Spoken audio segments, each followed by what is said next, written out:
So is Aftermath worth it? In this video I'll be going over Aftermath itself, majority of the cards in it, giving my thoughts and opinions on the set as a whole, and then overall seeing is it worth it. So if you don't know what Aftermath is, it's a 50 card set based on the aftermath of March of the Machine. So the first thing I want to go over is the packet itself. They're different from your normal standard packet. In a normal one, I think from the top of my head you get 15, where in this one you get 5. However, they are the same price as if you would get the 15, but in this set there's no commons, and they're saying there's a lot of better cards. Also in this set that I actually found very strange is that there is one land.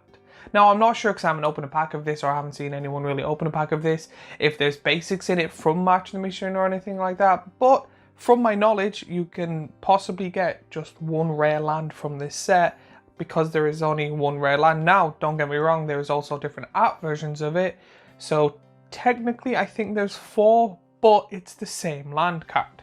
And that land card being Drannith Ruins is a land that's a rare, tap at a waste. For 2 and tap it, put 2 1/1 counters on target non-human creature that entered the battlefield this turn. So in this set there's 0 commons and 15 uncommons, which I find very weird, especially since majority of the uncommons are very close to rare, that just scrolling through and reading some of the cards, I didn't know which ones were rare or which ones were uncommon because of how I would say how strong they are. So I think personally that this should have just been a rare set. I don't know how they would have done it differently with the packaging. I think the reason that the uncommons are in here is to give people 5. But to be honest, I think they should have gone all the way and maybe gave you 3 cards that are all rare or a chance to get a mythic. But now we come to the rares. In this set there is 22 rares in total, and majority of them are actually surprisingly underwhelming. However, when it comes to the characters themselves, that's where majority of this lies. When it comes to the card's ability, I find it meh, especially for this new unique set that is 50 cards and supposedly trying to maybe up the power level or trying to be a very new thing that they've tried. But when it comes to the characters, they do have very known characters kind of saying what they're doing now, but I think they could have done it in the last set or added it on later on. They didn't need to do it straight away, in my personal opinion. But you do get some name cards like Niv Mizzet Supreme. For a WUBRG, you get a legendary creature, Dragon Avatar, that is a rare. He has flying and hexproof for multicolor. Each instant and sorcery card in your graveyard has exactly 2 colors, has Jumpstart, and he is a 5/5. Nashi Moon's Legacy. For black, green, and a blue, you get a legendary creature, Rat Shaman, that is a rare. He has Menace and Ward 1. Whenever Nashi Moon's Legacy attacks, exile up to 1 target legendary or rat card from your graveyard and copy it. You may cast the copy, and he is a 3/4. Pioneer, Council of Reveal. For a red and white, you got a legendary creature, Human Artificer, that is a rare. Thopters you control have haste. Whenever you play a land from exile or cast a spell from exile, create a 1/1 colorless Thopter artifact creature token with flying, and she is a 2/3. Janina Droughtless General. For a white and black, you get a legendary creature, Human Soldier, that is a rare. Whenever Janina Droughtless General enters the battlefield, exile target player's graveyard. Sacrifice to her, humans you control gain hexproof and indestructible till end of turn, and she's a 2/2. Danitha the New Belinia Light. For 1 green and a white, you get a legendary creature, Human Knight, that is a rare. She has Vigilance, Trample, and Lifelink. Once during each of your turns, you may cast an aura equipment spell from your graveyard, and she's a 2/2. Trazi Soulwort Survivor. For 2 and a white, you get a legendary creature, Human Warrior, that is a rare. Each creature you control has tap. Add 1 mana of any of the creature's colors. Spend this mana to activate an ability of a creature. Activate only if this creature has another activated ability. For a WUBRG and tap it, mill 5 cards, put all creature cards with activated abilities and mana abilities from among the milled cards into your hand, and it is a 3/3. Plargon Narsari. For 3 and 2 red, you get a legendary creature, Orc Effete, that is a rare. At the beginning of your upkeep, each player exiles the top card of their library until they exile a non-land card.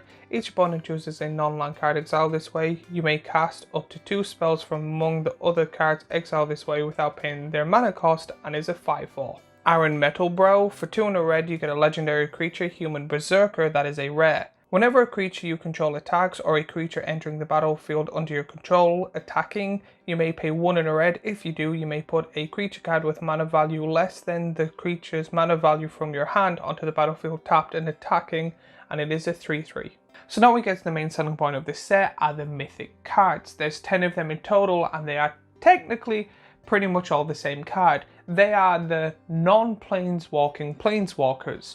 So in this set, they explained that a lot of people lost their spark, and they picked 10 people, and the reason I know that there's more is that in an interview they say that Ronan will also lose their spark, and that's in the next set. So we currently have 12 people we know that have lost their spark, but in this set we're only talking about 10 of them, and they all got legendary creature cards, which some of us had in previous sets, like Narset. This is the main selling point of this set. This is where majority of the power is, and I know a lot of the people that, because this set's been out for a little while, are mainly getting. However, I don't think it's worth it just for that. But the 10 planeswalkers that are not planeswalkers that are in the set are Karn Legacy Reforged. For 5 mana, you get a legendary artifact creature golem that is a mythic. Karn's Legacy Reforged power and toughness is equal to the greatest mana value among artifacts you control. At the beginning of your upkeep, add a waste for each artifact you control. This mana can't be spent to cast non-artifact spells. Until end of turn, you don't lose these mana as steps and phases end, and he's a star. Narset Enlightened Exile. For 1 blue, red and a white, you get a legendary creature, Human Monk, that is a mythic. Creatures you control have power S. Whenever Narset Enlightened Exile attacks, exile target non-creature non-land card with mana value less than Narset's power from a graveyard and copy it. You may cast the copy without paying its mana cost, and she's a 3/4. Tyvar the Bellicose. For 2 black and a green, you get a legendary creature, Elf Warrior, that is a mythic. Whenever one or more elves you control attack, they gain Death Touch until end of turn. Each creature you control has, whenever a mana ability of this creature resolves, put a number of 1/1 counters on it equal to the amount of mana this creature produced.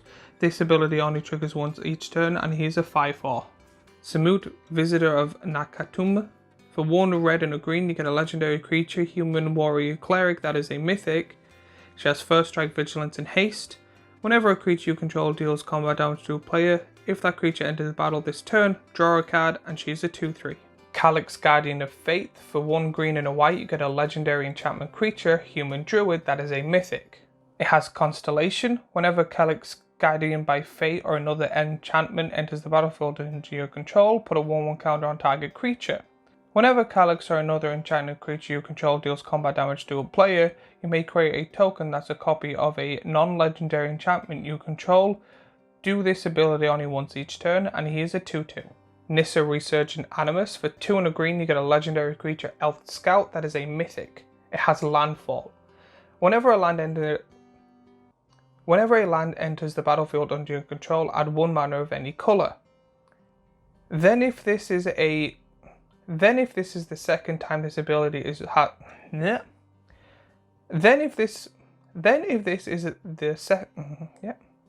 Then if this is the second time this ability has resolved this turn, reveal the top card of your library until you reveal a elf or elemental card. Put that card into your hand and the rest of the bottom of your library in a random order, and she's a 3/3. Sarkhan Solar Flame. For 1 blue and a red, you get a legendary creature, Human Shaman, that is a mythic. Dragon spells you cast cost 1 less to cast. Whenever a dragon enters the battlefield under your control, you may have Sarkhan Solar Flame become a copy of it until end of turn, except for its name is Sarkhan Solar Flame, and it's a legendary in addition to its other types, and he is a 2/4. Ob Nixilis Captive Kingpin. For 2 black and a red, you get a legendary creature, Demon, that is a mythic. He has Flying and Trample. Whenever 1 or more opponents each lose exactly 1 life, put a 1/1 counter on Ob Nixilis Captive Kingpin. Exile the top card to your library. Until the end of your next turn, you may play that card, and he is a 4/3. Kiora, Scavenger of the Deep. For 3 green and a blue, you get a legendary creature, Merfolk Noble, that is a mythic. She has Vigilance, Ward 3. Whenever you cast a Kraken, Leviathan, Octopus or Serpent spell from your hand, look at the top X cards of your library, where X is the spell's converted mana cost. You may cast a spell with mana value less than X from among them without paying its mana cost. Put the rest on the bottom of your library in a random order. And she's a 4/5. Nahiri Forged in Fire. For 4 red and a white, you get a legendary creature, Nor Artificer, that is a mythic. She has affinity for equipment. Whenever an equipped creature you control attacks, exile the top card of your library. You may play that card this turn. You may cast equipment spells this way without paying their mana cost, and she's a 5/4. Overall, I think this is not a good set. I think they could have done with completely missing it, and I'm not sure if it's because with all the secret layers coming out, all the sets that are coming out, the core sets and the side sets, the Doctor Who decks, the Lord of the Rings stuff coming out, that I think out of the entire thing, this is a small blimp of just 50 cards that people are going to forget. And I've also seen it with, there was a set at the start of the year, I can't remember the name for the top of my head, but no one talks about that anymore. People go from Brothers War straight to Phyrexia will be one, even though a set went in between. The fact that this is 50 cards, the main conversational part of this set is mainly the fact that there's non-planeswalking planeswalkers and who they are and how it affects the story from now on. But other than a talking point, I don't think it's good. I think they could have rather added 50 cards and be like, this is the biggest set we've ever done, or taken a large part out, or put something in, like maybe even a secret layer. They could have done what they did with the old art cards, where they've done 3 secret layers, or 2 secret layers with 2 sets of 5 planeswalkers, or knocked one out and done 2 sets of 3 planeswalkers in the old art. When it comes to monetarial on this, I find it is you have to buy a box, which is kind of expensive, to get the planeswalkers that are not planeswalkers, which is fine, to get your money back or to get your money's worth. All the money is in those cards. No one really talks about the uncommons or commons in this set, or even though there is no commons, but no one really talks about the uncommons. And overall, for maybe 3 cards out of the 50, doesn't really seem worth it, especially since your chances of getting those 3 in the alt art that is worth money is very, very slim. But let me know what you think of this set in the comments down below. Let me know if you have your opinions or what you think I'm right in saying when it comes to these type of videos in the comments down below. While you're down there, remember to like, subscribe and follow me on all my social media, and I will see you in the next video. Also, if you like this video, I have a deck tech on one of the non-planeswalking planeswalkers here. I also have a playlist of Magic the Gathering stuff here and other deck tech videos, and a subscribe button here that I think you should hit, and I will see you all in the next video.